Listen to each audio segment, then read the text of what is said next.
Nabi Sulaiman adalah sosok yang dihormati dalam 3 agama besar, yaitu Islam, Nasrani, dan Yahudi.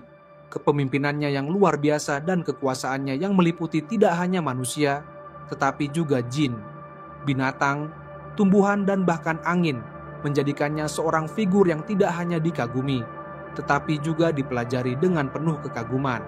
Melalui berbagai kitab suci, kita mengenal Nabi Sulaiman sebagai raja yang adil, bijaksana, dan memiliki kekuasaan yang melampaui batas-batas dunia manusia. Namun di balik semua kebesaran itu, ada satu misteri yang masih menjadi tanda tanya besar bagi banyak orang hingga hari ini. Di manakah keberadaan harta karun Nabi Sulaiman? Spekulasi tentang harta karun Nabi Sulaiman telah menjadi bahan pembicaraan selama berabad-abad. Sejumlah teori konspirasi bahkan muncul yang mengaitkan keberadaan harta karun tersebut dengan kekayaan yang dimiliki oleh Israel, negara yang dianggap sebagai penerus kerajaan Nabi Sulaiman. Muncul sebuah keyakinan bahwa Israel telah berhasil menemukan harta karun tersebut yang diyakini sebagai sumber dari kekayaan luar biasa yang dimilikinya saat ini. Di sisi lain, banyak yang mempertanyakan kebenaran klaim tentang harta karun. Nabi Sulaiman ini memunculkan pertanyaan mendasar, apa sebenarnya peninggalan yang begitu dicari oleh Israel. Salah satu yang paling sering disebut adalah emas. Berdasarkan catatan sejarah, dalam kitab Tawari 2 disebutkan bahwa Nabi Sulaiman memiliki kekayaan yang luar biasa. Dalam kisah tersebut disebutkan bahwa dalam 1 tahun, Nabi Sulaiman menerima 636 talenta emas. Selain itu, ia juga memiliki jaringan perdagangan yang luas termasuk perdagangan rempah-rempah, serta menerima emas dari berbagai raja Arab dan gubernur wilayah lainnya. Tidak hanya kaya secara materi, Nabi Sulaiman juga dikenal karena kebijaksanaan dan keadilannya serta kemampuannya dalam mengelola harta kekayaan tersebut. Dalam upaya memperkuat kerajaannya, Nabi Sulaiman menciptakan berbagai benda berharga yang mengagumkan. Di antaranya adalah 200 perisai emas, masing-masing seberat 600 cikal emas, dan 300 perisai lainnya yang dibuat dari 3 paun emas setiap perisai. Selain itu, beliau membangun sebuah tahta besar yang terbuat dari gading dan dilapisi dengan emas murni. Kekuatan dan kemegahan ini menjadikan Nabi Sulaiman raja yang tak tertandingi di bumi pada zamannya, baik dalam kekayaan maupun kebijaksanaan.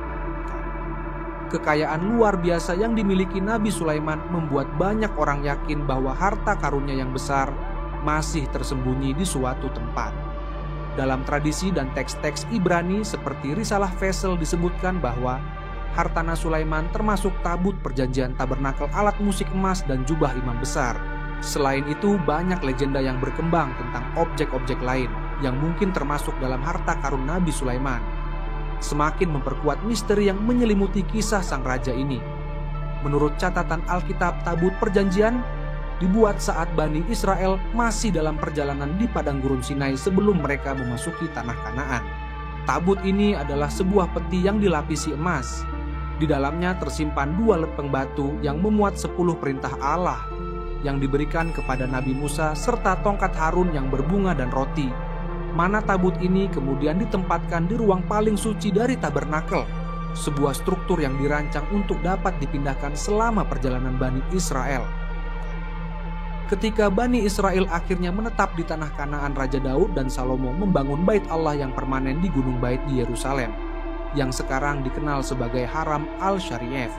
Namun pada tahun 607 sebelum Masehi, kerajaan Babilonia menyerbu Yerusalem dan menghancurkan bait Allah nasib tabut perjanjian. Setelah penjarahan ini tidak sepenuhnya jelas, tetapi catatan sejarah menunjukkan bahwa banyak perabotan dari bait Allah dibawa ke Babel oleh tentara penakluk. Selain tabut perjanjian, artefak lain yang sangat dicari adalah sebuah dinding berukir dengan 2 bintang Daud yang saling terhubung yang dikenal sebagai Khatam Sulaiman dalam Islam. Dinding ini tidak hanya berfungsi sebagai dekorasi, tetapi juga diyakini memiliki kekuatan untuk melindungi kota dari roh jahat. Simbol tersebut telah lama dianggap memiliki kekuatan supranatural dan perlindungan sejak zaman kuno. Namun di atas semua harta fisik yang dicari, peninggalan suci seperti bait Allah itu sendiri menjadi yang paling diidamkan. Rumor berkembang bahwa bangsa Israel sedang mencari kuil suci ini, yang diyakini tersembunyi di bawah Masjid Al-Aqsa. Namun kebenaran dari klaim ini masih menjadi misteri yang belum terpecahkan hingga saat ini. Selain itu, salah satu artefak legendaris yang juga menjadi incaran banyak orang adalah cincin Sulaiman peninggalan sakral dari Nabi Sulaiman. Menurut kitab Testament of Solomon, Raja Sulaiman menciptakan sebuah cincin yang memiliki kekuatan luar biasa.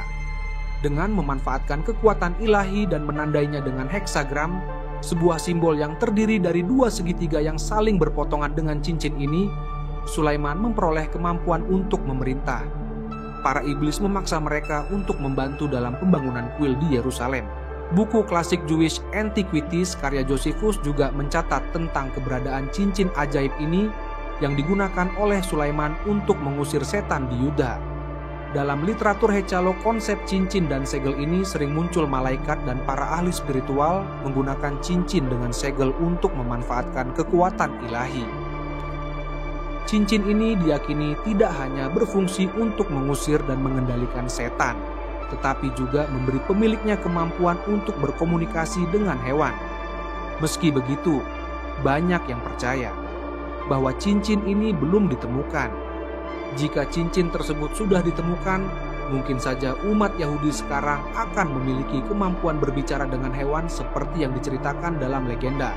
Namun keberadaan dan kebenaran mengenai cincin ini tetap menjadi misteri yang belum terpecahkan hingga saat ini. Salah satu teori mengenai sumber kekayaan besar Nabi Sulaiman adalah melalui tambang-tambang yang ia kelola dalam tradisi dan kitab suci Yahudi serta Alkitab Kristen. Raja Sulaiman dikenal karena kebijaksanaan dan kekayaannya yang luar biasa. Ia membangun istana yang megah dan bait Allah yang terkenal dengan hiasan emas dan perunggu yang menakjubkan. Tim arkeolog Yahudi menemukan petunjuk tentang harta karun peninggalan Nabi Sulaiman di Lembah Timna, Israel. Lembah Timna terletak jauh di gurun Israel, lebih ke selatan dari Qumran. Penggalian telah dilakukan di sana sejak tahun 1964. Para arkeolog menemukan jaringan tambang yang diyakini dibangun oleh para pekerja di bawah pemerintahan Raja Sulaiman. Temuan ini dieksplorasi lebih lanjut dalam sebuah film dokumenter berjudul King Solomon's Mines di Smithsonian Channel. Profesor R.S. Ben Yosef dari Universitas Tel Aviv memperkirakan bahwa sekitar 3.000 tahun yang lalu, selama masa pemerintahan Sulaiman, produksi di situs tambang tersebut berkembang pesat. Namun hasil dari tambang tersebut mengejutkan para peneliti karena tambang tersebut tidak menghasilkan emas atau perak seperti yang diharapkan, melainkan tembaga. Ben Yosef menunjukkan bukti-bukti di sekitar lokasi yang mengindikasikan adanya produksi tembaga dalam skala besar. Meskipun hasil ini berbeda dari ekspektasi awal, temuan ini memberikan wawasan baru tentang sumber kekayaan dan industri pada masa pemerintahan Nabi Sulaiman. Selanjutnya ada Haikal Sulaiman atau Kuil Sulaiman, yang menjadi salah satu misteri besar dalam sejarah. Banyak umat Yahudi meyakini bahwa kuil ini terletak di bawah Masjid Al-Aqsa. Namun pandangan ini menjadi topik perdebatan terutama oleh Profesor Israel Finkelstein, orang arkeolog dari Universitas Tel Aviv, yang meragukan bahwa kuil tersebut benar-benar berada di lokasi yang diyakini selama ini. Meskipun begitu, pencarian kuil Sulaiman telah menjadi fokus sejumlah arkeolog sejak abad ke-19. Upaya pertama dilakukan oleh arkeolog De Souchère pada tahun 1836 dalam ekspedisi Prancis. Pencarian ini kemudian dilanjutkan oleh lembaga arkeologi Inggris antara tahun 1867 sampai 1870 dengan bantuan Kolonel Charles Warren, seorang peneliti sejarah yang terkenal, dan diteruskan oleh arkeolog Amerika Nelson J. pada tahun 1940. Namun hingga saat ini tidak ada bukti yang secara definitif mengonfirmasi keberadaan Haikal Sulaiman. Meskipun demikian, pencarian kuil Sulaiman tetap memiliki signifikansi yang besar. Ambisi untuk menguasai Palestina terus menjadi tujuan utama kaum Zionis Yahudi hingga hari ini. Salah satu faktor yang memotivasi ambisi ini adalah keinginan untuk menemukan kembali kuil Sulaiman, selain alasan politik dan narasi sejarah yang berkaitan dengan tanah Palestina, yakni pembangunan kuil ketiga sebagai persiapan menyambut Dajjal. Kuil Sulaiman diyakini telah mengalami beberapa kali kehancuran akibat invasi dari berbagai bangsa di masa lalu. termasuk oleh raja dan Nebukadnezar dari Babilonia pada periode 634 sampai 562 sebelum Masehi, dan oleh bangsa Romawi pada tahun 70 Masehi yang menghancurkan kuil tersebut hingga rata dengan tanah. Bagi umat Yahudi, sisa-sisa dari kuil tersebut diyakini adalah tembok ratapan yang kini menjadi tempat suci dan simbol kejayaan masa lalu mereka. Selain itu, dalam mitologi yang berkaitan dengan peninggalan Nabi Sulaiman, ada kisah tentang kitab sihir Sulaiman yang menjadi objek keingintahuan di kalangan umat Yahudi. Dipercaya bahwa Nabi Sulaiman memiliki sebuah kitab yang memberinya kekuatan ajaib yang luar biasa. Namun perlu dicatat bahwa dalam tradisi Yahudi Ortodoks tidak ada rujukan langsung mengenai keberadaan kitab semacam itu. Kemungkinan besar keyakinan tentang kitab sihir Sulaiman berasal dari tradisi Kabalah Yahudi yang memang memiliki minat mendalam dalam hal mistis.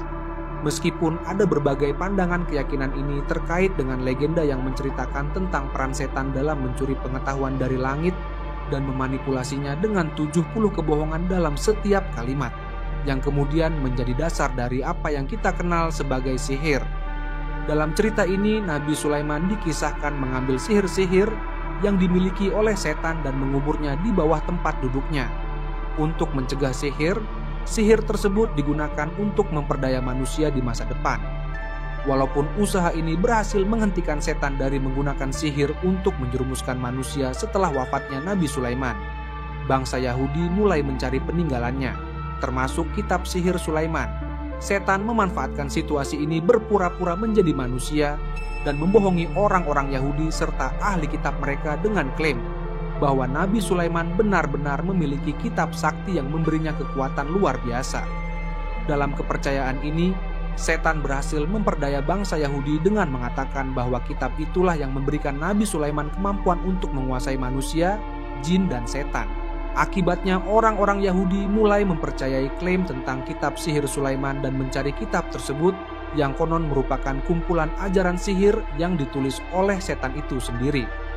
Meskipun keberadaan kitab sihir Sulaiman tidak dapat dibuktikan secara historis, kisah ini tetap menjadi bagian dari mitologi yang diteruskan dari generasi ke generasi. Kisah ini mencerminkan ambisi manusia untuk memperoleh kekuasaan dan keinginan untuk menguasai dunia. Semoga kisah ini memberikan manfaat dan pemahaman yang lebih dalam jika ada kekurangan atau kesalahan. Mohon dimaafkan, kebenaran berasal dari Allah Subhanahu wa Ta'ala, sementara kekhilafan dan kesalahan adalah dari diri saya sendiri. Sebagai manusia biasa, sampai jumpa di kisah-kisah seru dan penuh makna berikutnya. Saya tutup. Wassalamualaikum warahmatullahi wabarakatuh.